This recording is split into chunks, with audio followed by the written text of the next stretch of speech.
வீட்டு தோட்டமாகட்டும் இல்லைன்னா மாடி தோட்டமாகட்டும், தரையில் இல்லை தொட்டியில் இருக்க செடியொடிகளுக்கெல்லாம் குறைஞ்சது 10 நாளைக்கு ஒரு தடவையாவது நம்ம ஏதாவது ஒரு வகையில் உரம் கொடுத்துக்கிட்டே இருக்கணும்.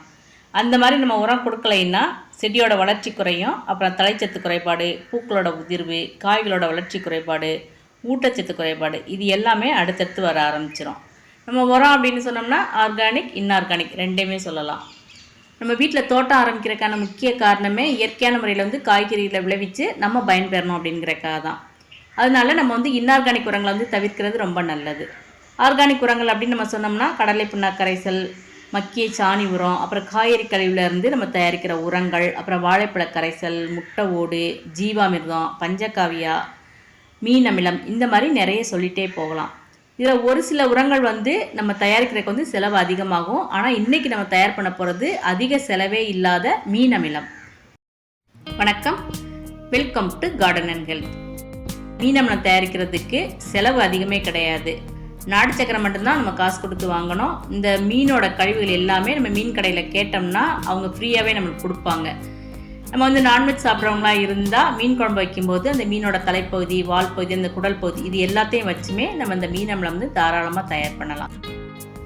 எனக்கு பீச்சில் மீன் வாங்க போகும்போது மீன் சுத்தம் பண்ணிட்டு இருந்தாங்க. அவங்கள்ட்ட கேட்டோன்னே அவங்க இருக்க மீன் கழிவுகள் எல்லாத்தையுமே என்கிட்ட கொடுத்துட்டாங்க. நான் தேவையான அளவு எடுத்து வச்சுருக்கேன்.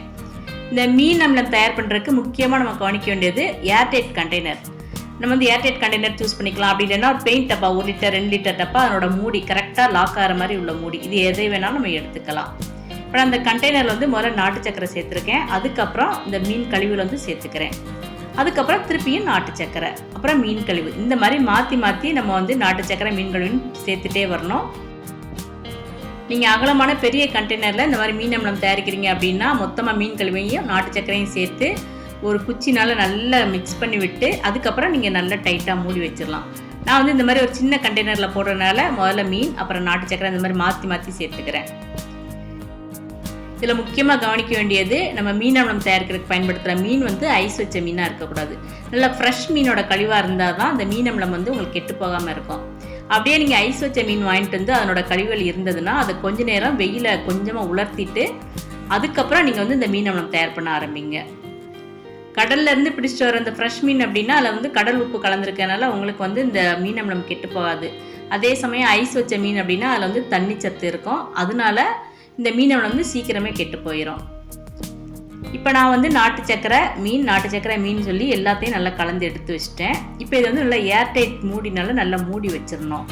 பாருங்கள், நான் நாட்டு சக்கரை மீன், அப்புறம் நாட்டு சக்கரை மீன் இந்த மாதிரி கலந்து எடுத்து வச்சுருக்கேன். இதை நம்ம குறைஞ்சது 4 வாரம் வரைக்கும் அப்படியே ரெஸ்ட்டில் வச்சுருக்கணும். அதே மாதிரி இந்த ஜாரை நம்ம வெயில் படுற இடத்துலலாம் வச்சிடக்கூடாது. நல்ல நிழல் படுற இடத்துல தான் நம்ம வைக்கணும்.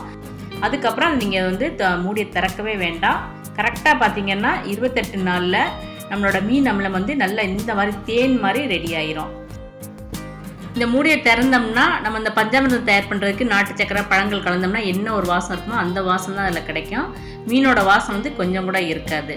இப்போ இதை நல்லா வடிகட்டி நம்ம ஒரு ஏர்டைட் கண்டெய்னரில் ஸ்டோர் பண்ணி வச்சிட்டோம்னா 6 மாதம் வரைக்கும் கூட நம்ம வச்சிருந்து இதை யூஸ் பண்ணிக்கலாம். ஏன்னா இது தண்ணியில் நம்ம கொஞ்சமாக தான் கலக்க போகிறோம், அதிகமாகலாம் கலக்க போகிறது கிடையாது. இப்போ இந்த சாறு எல்லாத்தையும் நல்லா வடிகட்டினதுக்கப்புறம் அந்த மீன் கழிவுகள் இருக்கும், அதை நம்ம வீட்டு தோட்டத்தில் வாழை மரம் அல்லது தென்னை மரம் இருந்துச்சுன்னா அதுக்கு அடியில் புதைச்சி வச்சிடலாம். அந்த மாதிரி அதை புதைச்சி வச்சோம்னா வாழை மரமாகட்டும் இல்லை தென்னை மரமாகட்டும் ஒரு நல்ல விளைச்சலை கொடுக்கும். இப்போ மீன் அமிலம் எல்லாத்தையும் நான் வடிகட்டி எடுத்து வச்சிட்டேன். தயார் பண்ணி வச்சுருக்க இந்த மீன் அமிலத்தை எப்படி நம்ம செடிகள் கொடுக்கலாம் அப்படிங்கிறத இப்போ நம்ம பார்ப்போம். இப்போ நான் அந்த பக்கெட்டில் 10 லிட்டர் அளவுக்கு தண்ணி எடுத்திருக்கேன். இதில் 50 ml அளவுக்கு நான் மீன் அமிலத்தை எடுத்து நல்லா கலந்து விட்டுக்கிறேன். இது நம்ம 2 விதமாக கொடுக்கலாம். உரமாக கொடுக்கணும் அப்படின்னா செடிகளுக்கு நம்ம தொட்டியில் ஊற்றிடலாம். இதே இதை நம்ம பூச்சிக்கொல்லியாக கொடுக்கணும் அப்படின்னா இதை நான் திருப்பியும் வடிகட்டிட்டு ஒரு ஸ்ப்ரேயர் மூலமாக செடிகளோட இலைகள் மேலே நல்லா தெளித்து விடணும். அந்த மாதிரி தெளித்து விட்டோம்னா பூச்சிகள் வராமல் தடுக்கலாம். வந்த பூச்சிகளும் சீக்கிரமே காணாமல் போயிடும். நான் செடிகளுக்கு உரமாக தான் கொடுக்குறேன். இந்த மீன் அமிலம் உரத்தை நம்ம கொடுத்த 1 வாரத்துக்குள்ளே செடிகளில் நமக்கு நல்ல வித்தியாசம் கிடைக்கும். நல்லா பூத்துக்கிட்டு இருக்க அந்த பூக்கள் எல்லாம் கீழே உதிராது, நல்லா காய் பிடிக்க ஆரம்பிக்கும்.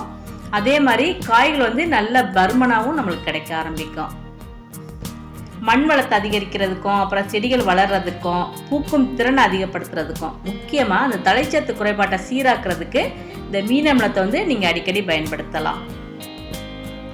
மண் தரையில் நீங்கள் செடிகள் வச்சுருக்கவங்களா இருக்கட்டும், அப்படி இல்லைன்னா மாடி தோட்டத்தில் இந்த மாதிரி தொட்டியில் செடிகள் வளர்க்குறவங்களா இருக்கட்டும், நீங்கள் குறைஞ்ச செலவில் இந்த மீன் அமிலத்தை தயார் பண்ணி ஸ்டோர் பண்ணி வச்சு தேவைக்கு யூஸ் பண்ணி பாருங்கள். நீங்கள் நல்ல விளைச்சலை பார்க்கலாம். இந்த மீன் அமிலம் தயார் பண்ணுறது எனக்கு ரொம்ப கஷ்டமான வேலையாக இருக்குது, அல்லது இந்த மீன் வந்து கிடைக்கிறது எனக்கு ரொம்ப கஷ்டமாக இருக்குது, நான் இது வரைக்கும் மீனை தொட்டு பார்த்ததே இல்லை அப்படின்னு நீங்கள் நினச்சிங்கன்னா, இதுக்கு மாற்றாக இதே அளவு சம அளவு பலனுள்ள வாழைப்பழ கரைசல் வந்து நீங்கள் தயார் பண்ணி செடிகளுக்கு கொடுக்கலாம். வாழைப்பழ கரைசல் எப்படி ரெடி பண்ணுறது அப்படிங்கிறத நம்ம அடுத்தடுத்த வீடியோக்களில் பார்க்கலாம். அதிக செலவில்லாத அந்த மீன் அமிலத்தை நான் இது வரைக்கும் எப்படி நான் தயார் பண்ணி செடிகளுக்கு கொடுத்துட்டு வந்திருக்கேன், அதனால் என்னென்ன பலன்கள் எனக்கு கிடச்சிருக்கு அப்படிங்கிறத உங்கள்கிட்ட ஷேர் பண்ணியிருக்கேன். இந்த வீடியோ வந்து உங்களுக்கு ரொம்ப பயனுள்ளதாக இருக்கும்னு நினைக்கிறேன். இந்த வீடியோ உங்களுக்கு பிடிச்சிருந்ததுன்னா லைக் பண்ணுங்கள், ஷேர் பண்ணுங்கள், மறக்காமல் கார்டன் ஹெல்த் சேனலை சப்ஸ்கிரைப் பண்ணுங்கள். தேங்க்ஸ் ஃபார் வாட்சிங்.